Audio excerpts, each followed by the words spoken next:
U.S. military vets own some 2.5 million businesses, generating more than $1 trillion in sales each year.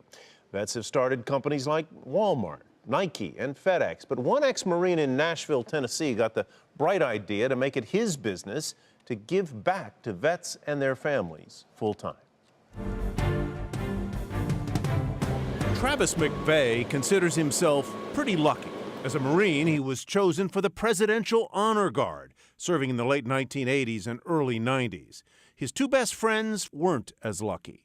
Richard Gaston went on to become an Indiana State Trooper, but was killed in the line of duty. And Thomas Rabjohn, a policeman and Army reservist, was called to active duty and died in Afghanistan. It was just devastating. I go through those emotions when you lose someone, through grief, through anger, feeling guilty for not being there. But finally, I was inspired to do something. McVeigh spent a total of 8 years in the Marines, then 15, working at a Tennessee tire factory.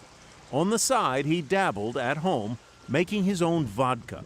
He dreamed of selling it and donating money to causes that help military veterans. But why vodka? Vodka you can make today and sell tomorrow. You don't have to age it. It's gender neutral, it's seasonless, and it outsells all the other spirits combined. McVeigh spent more than a year and about $80,000 tweaking bottle designs, a sales pitch, and his corn-based recipe. He says corn makes a smoother vodka, but getting his Heroes Vodka into stores was no simple feat. So he called a local expert, Robert Lipman, whose family founded the first distributor of Jack Daniels back in the 1930s.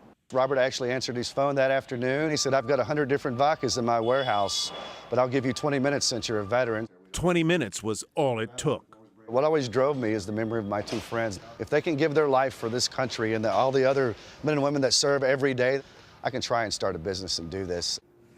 Lipman was hooked, so he invested in Heroes, betting McVeigh's story would sell.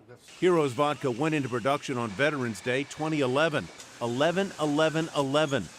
In early 2012, about 300 Nashville retailers and restaurants began selling it. Now available in 15 states, Heroes sells for about $15 a bottle. When I first sat down and spoke to Travis, I said, man, you know, you're climbing a pretty steep hill. In 2013, Leonard Phillips became the first New York City retailer to carry Heroes. He was not going to be deterred. He said, I'm going to do this. And I said, well, you've got my support. 15,000 cases and close to $1 million in sales later, Heroes expects to be profitable next year. But even without profits, Heroes is already donating nearly $60,000 so far, mostly to AmVets, a nonprofit chartered by Congress to help American veterans and their families. And while McVeigh's story sells, he's heard from a few detractors too.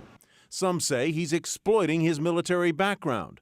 Others make him painfully aware of the alcohol issues faced by so many vets. We're just like anyone else. Some people have a problem with alcohol, some people don't. And I believe in freedom of choice. And also, I tell people, if you have a problem with alcohol, I don't want you to buy my product, period.